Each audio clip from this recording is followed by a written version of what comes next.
I walked into my sister's wedding after 11 years of lies and exposed the truth that shattered her perfect life and destroyed my parents' control. I step into the grand ballroom of the Evergreen Resort and immediately wish I hadn't come. Chandeliers drip crystal light across marble floors, and wealth whispers through the room in hushed tones of respect. Michael's hand finds the small of my back, steadying me with the gentle pressure of his palm. "Breathe," he whispers, his surgeon's eyes assessing me with clinical precision. "We earned our place here." Leo tugs at his bow tie, his 6-year-old patience already wearing thin. "Mom, this thing is trying to choke me." I kneel, adjusting the offending fabric with a smile. "Just for a little while, buddy. Remember our deal, good behavior now, swimming pool after." The reception crowd parts briefly, and my heart stops. A familiar profile catches my eye, the slight tilt of her head, the way she leans forward when she laughs. I haven't seen that gesture in 11 years, but my body remembers it instantly. The bride turns, champagne glass raised in a toast, and our eyes lock across the room. Grace, my sister. The champagne flute trembles slightly in my hand, the only outward sign of the earthquake happening inside me. I hadn't recognized the name Daniel Brooks in the invitation. I hadn't made the connection. I'd assumed Grace was still using our family name Collins. Her gasp cuts through the ambient conversation like a blade. Heads turn. The music continues, but a bubble of silence forms around us, stretching across the divide. Behind her, Mother's face drains of color, then flushes crimson. Father moves protectively toward Grace, his broad shoulders creating a barrier between us, just as he's done all our lives. "What are you doing here?" Mother hisses, loud enough that nearby guests turn with curious eyes. The familiar shame rises in my throat for a heartbeat. I'm 21 again, standing in the rain with a suitcase, homeless and alone. Michael steps forward, his voice firm but measured. "My wife is a guest. She's the CEO of Medova. We were personally invited by the groom." The name Medova ripples through the cluster of medical professionals nearby. I hear whispers, see recognition dawn in their eyes. CEO, a woman in a burgundy dress murmurs to her companion. "That's Amber Collins." The rain soaks through my thin jacket as Father's words echo in my memory. "If you're too ungrateful to help at the clinic, don't come back." The slam of our front door punctuates his sentence, final as a judge's gavel. Now I stand, back straight, in Valentino, the rain a distant memory. The scared girl is gone. In her place stands a woman who built something from nothing, who refused to disappear. Dr. Daniel Brooks approaches, confusion creasing his brow. His gaze darts between Grace's frozen face and my composed one. "You know the CEO of Medova?" he asks my parents, then turns to me with growing interest. "We've been trying to partner with them for months. Your patient monitoring system is revolutionizing post-surgical care." Grace attempts a smile, but it falters at the edges. Mother and father exchange glances loaded with panic. The whispers among the wedding guests grow louder, more insistent. I could make a scene. I could expose 11 years of lies. I could tell Daniel how they told everyone I'd failed out of college, how they'd painted me as irresponsible, while pocketing my tuition money for Grace's benefit. The power is finally mine. Instead, I simply say, "Hello, Grace. Congratulations." The simplicity lands like a thunderclap. Grace flinches as if I'd shouted. Michael's hand returns to my back, a silent question. "Stay or go?" Leo looks up at me, innocent to the undercurrents swirling around us. "Mom, is that lady in the white dress your friend?" Daniel's gaze sharpens. He looks between Grace and me, his new bride and the stranger, who clearly isn't a stranger. "Grace." His voice carries confusion and the first notes of suspicion. "I thought you said your sister was—" His voice trails off, the unfinished sentence hanging between us. Grace's eyes dart frantically between her new husband and her parents. For the first time in my life, I watch her struggle for words. Have you ever walked into a room and immediately regretted it?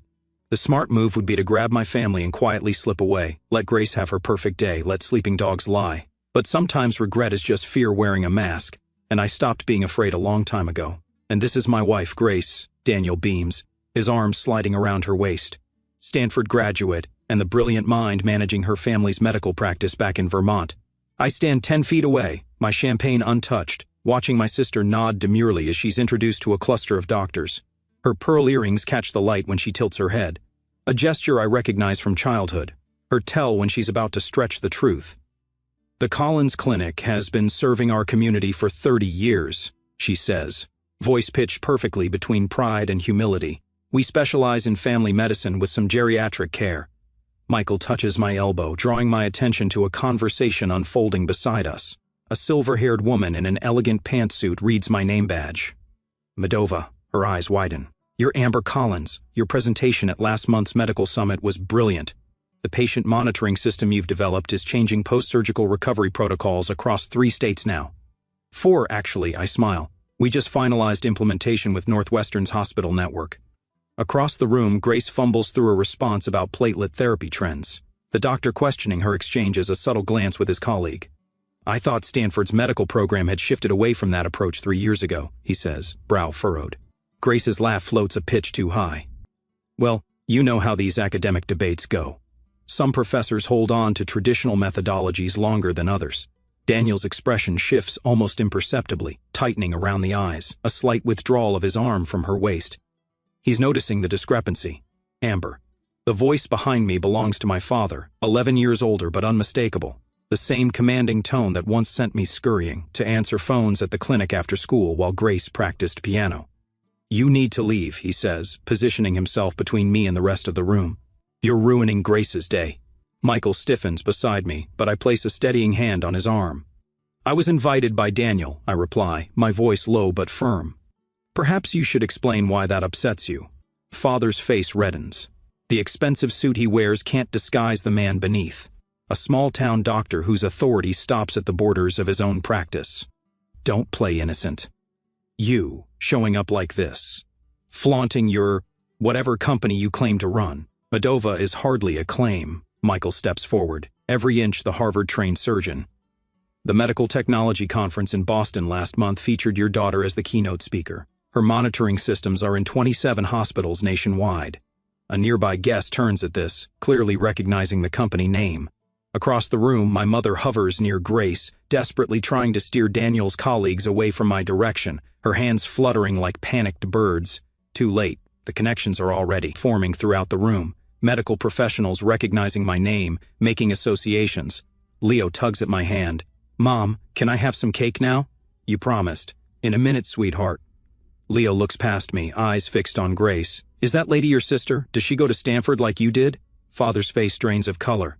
Before he can respond, Leo continues innocently, you showed me your old college pictures. The red buildings were pretty.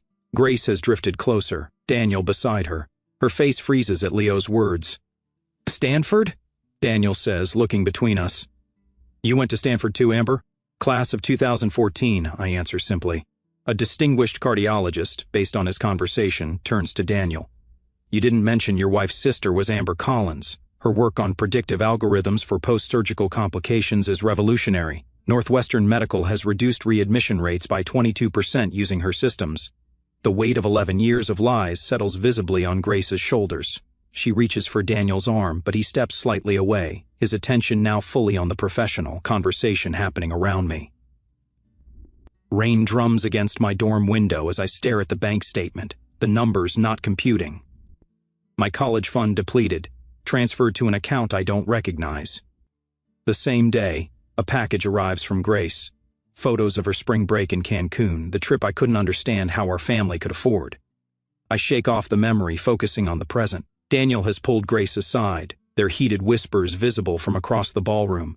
His face reflects growing confusion, then disbelief, then something harder as she clutches at his sleeve.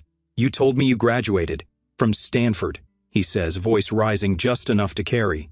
I went there. I've never heard your name mentioned by any of the faculty. Grace's response comes frantically. It was mostly remote learning, a special program they had for Stanford Medicine doesn't offer remote degrees. Daniel's voice has gone cold. Never has.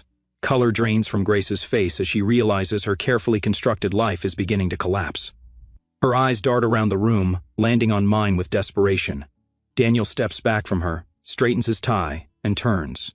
With deliberate steps, he walks across the ballroom, away from Grace, directly toward me. Behind him, Grace's pleading eyes follow, a drowning woman watching her last lifeline walk away. Daniel guides me away from the crowd with a gentle hand on my elbow. His fingers tremble slightly against my skin, the only indication that the poised doctor is rattled. Let's find somewhere quieter, he says, his voice steady, but his eyes darting back to where Grace stands with my parents, their heads bent together in urgent conversation. We settle in a small alcove at the edge of the ballroom, 2 plush chairs, a small table between us. The muted lighting casts shadows across his face, highlighting the sharp angles of confusion etched there. "I apologize for the awkwardness," he begins, straightening his bow tie. His words trail off, uncertain how to frame the chasm of questions between us. "You didn't know Grace had a sister," I finish for him, keeping my voice neutral.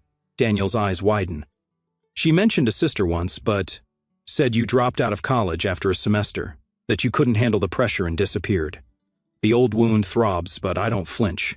Years of boardroom negotiations have taught me to keep my face composed, even when bleeding internally. "I graduated summa cum laude," I say simply, while working 3 jobs. 3 jobs? His brow furrows. Mornings at a coffee shop, evenings at the hospital reception desk, weekends at a call center.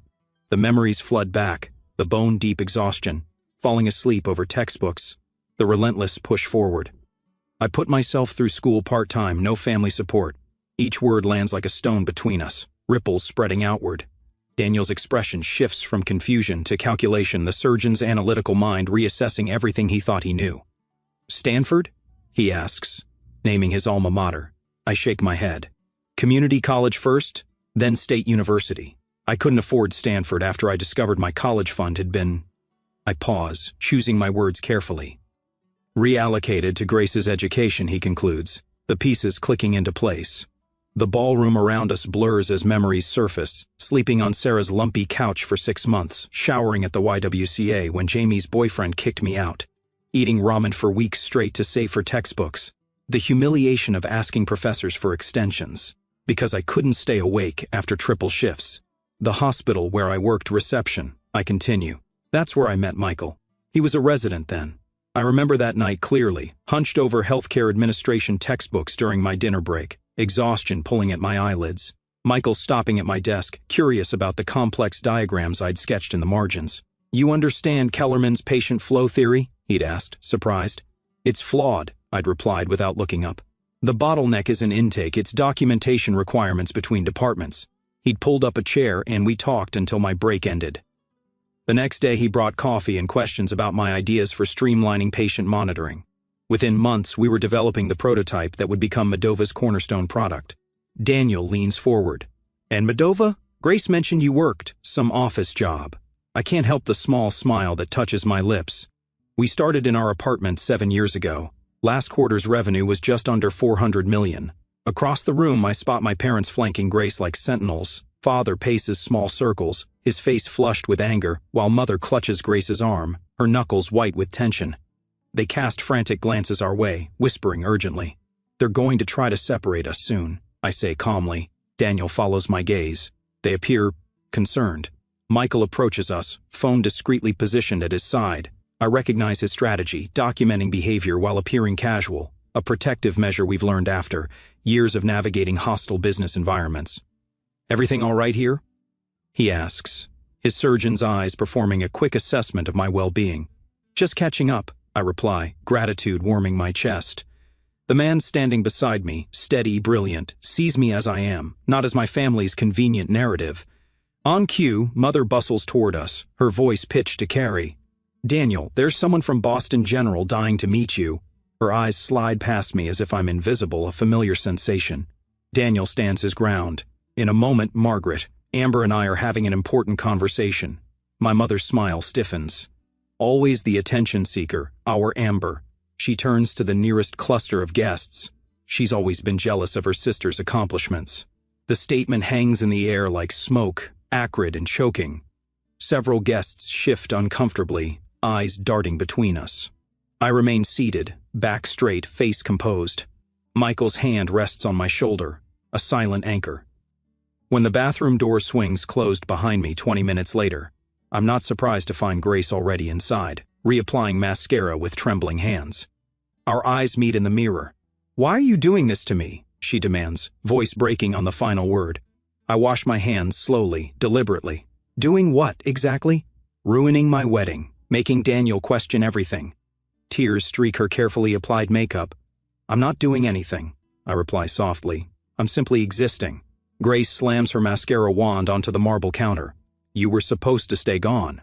For the first time, I see the fear behind her anger, the terror of a house of cards beginning to collapse. They told everyone you were a dropout, she continues, words tumbling out like a confession. That you couldn't handle responsibility, that you were... And yet, here I am, I interrupt, handling quite a lot. When I emerge from the bathroom, my composure is intact. I return to Michael's side, to the warmth of his hand finding mine. Grace follows minutes later, makeup freshly applied, but something essential has shattered behind her eyes. I notice it immediately, the subtle shift in the room, wedding guests gradually drifting toward us, drawn by genuine curiosity. A neurosurgeon discusses patient monitoring innovations with Michael. A hospital administrator slips me her card. Your post-operative monitoring system reduced our complication rates by 30%, she tells me. We'd love to explore expanding its implementation. Daniel stands at my elbow, attentive to the conversation, asking insightful questions about Modova's technology. His new bride hovers at the periphery, unmoored.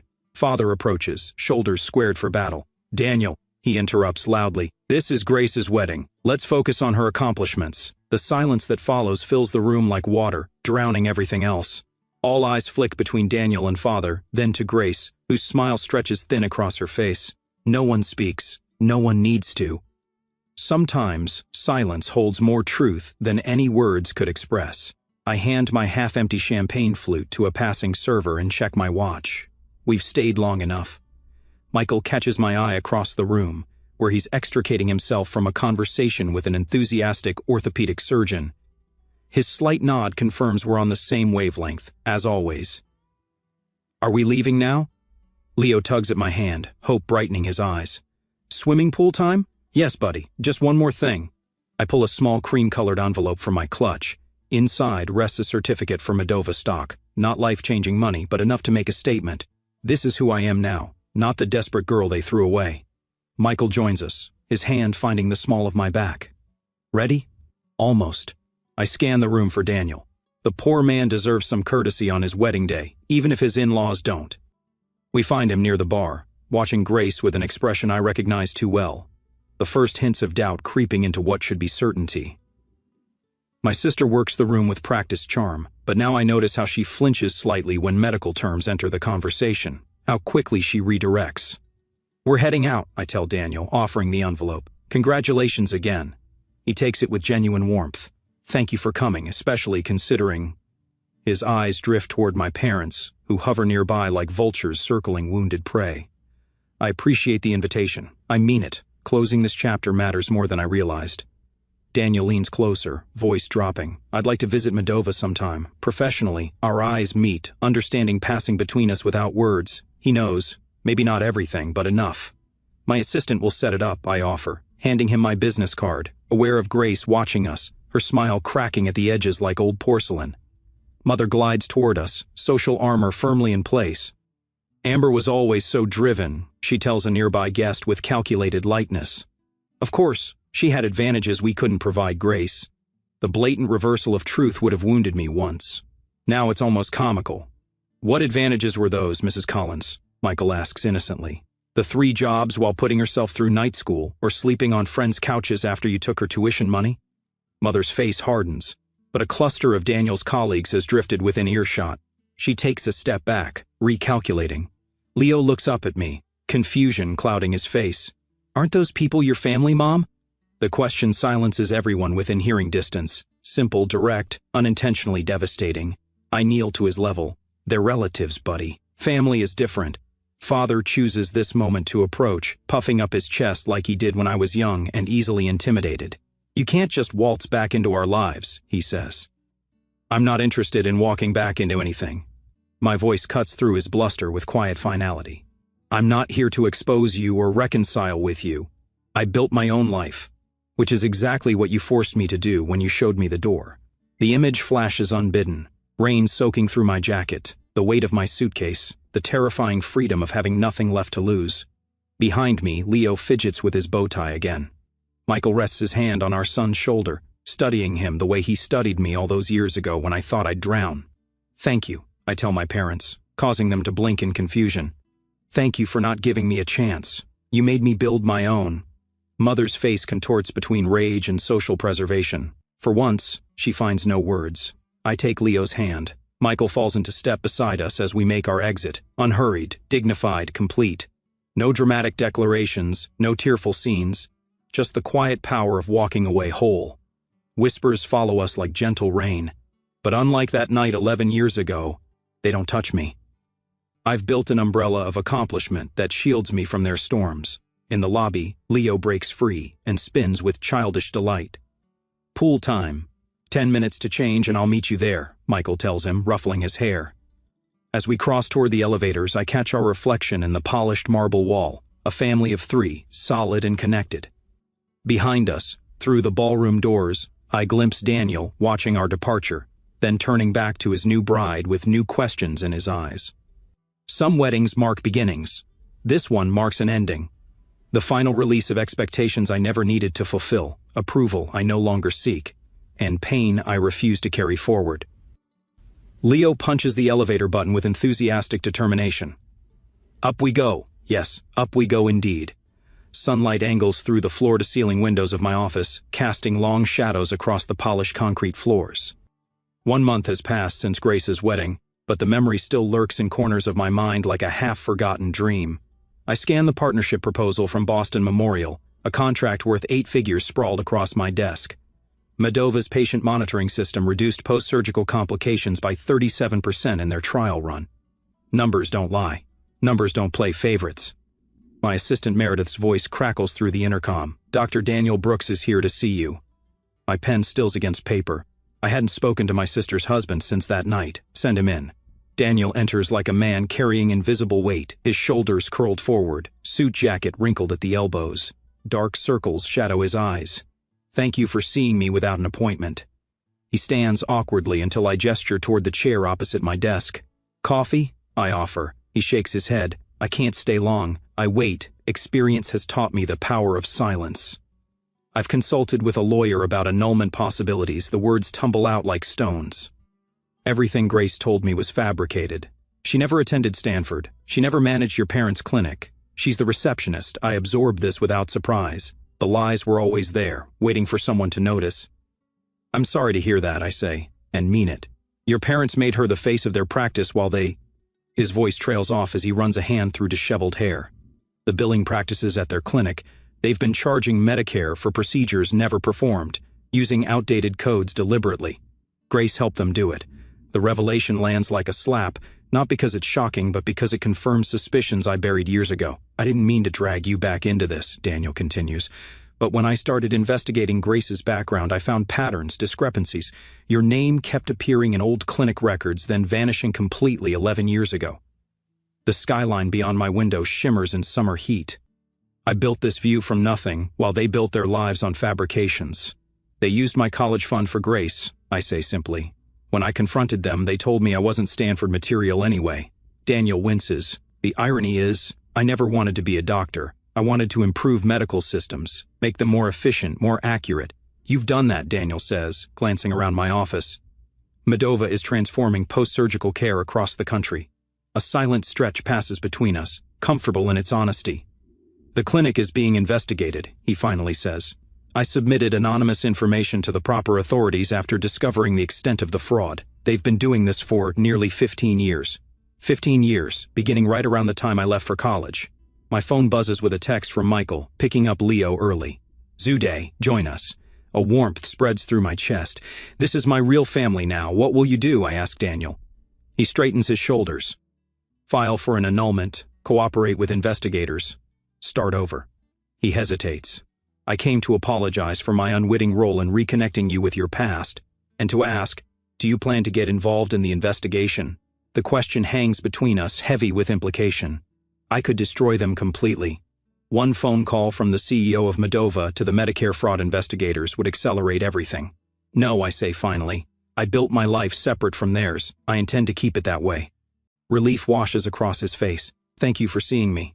After Daniel leaves, I stand at my window, watching traffic flow 40 stories below. My phone vibrates with a voicemail notification. Grace's number, the 3rd this week. Michael calls as I'm gathering my things to meet them at the zoo. You sound tired, he says. Daniel Brooks came to see me. The family clinic is under investigation for Medicare fraud. A pause. Are you okay? Yes. The answer surprises me with its truth. Are you going to get involved? I watch a red-tailed hawk circle the skyscrapers. riding thermals with effortless grace. I was thinking about what you said last week, about how my success is already their greatest punishment. I stand by that, Michael says. But it's your choice. My computer chimes with an incoming email. An attorney representing the Medicare Fraud Investigation Division, requesting information about my time at the Collins family practice. Attached are documents requiring my testimony. They want me to testify, I tell Michael. What will you do? I consider the question. Part of me wants to delete the email, refuse the request, let whatever happens to them happen without my fingerprints anywhere near it. Another part remembers patients who trusted them, elderly men and women whose Medicare benefits were stolen. I'll forward them copies of the clinic's original records from when I worked there, I decide. Nothing more, nothing less, just the facts. I'm proud of you, Michael says. My phone buzzes again. Another voicemail from Grace, her third today. The first one begged for money. The second threatened to tell Leo the truth about his mother. I don't need to hear the third. I press delete without listening, the small action surprisingly final. Leo wants to see the new tiger cubs, Michael says, his voice a welcome anchor to my real life. Tell him I'm on my way. I gather my bag, pausing at the door to look back at my office. The Boston Memorial contract waits on my desk, another hospital ready to implement the system I built from nothing but determination and long nights. I close the door behind me, leaving Grace's voicemail in digital oblivion where it belongs. Some debts can never be repaid, some wounds never fully heal. But I've learned that moving forward doesn't require forgiveness.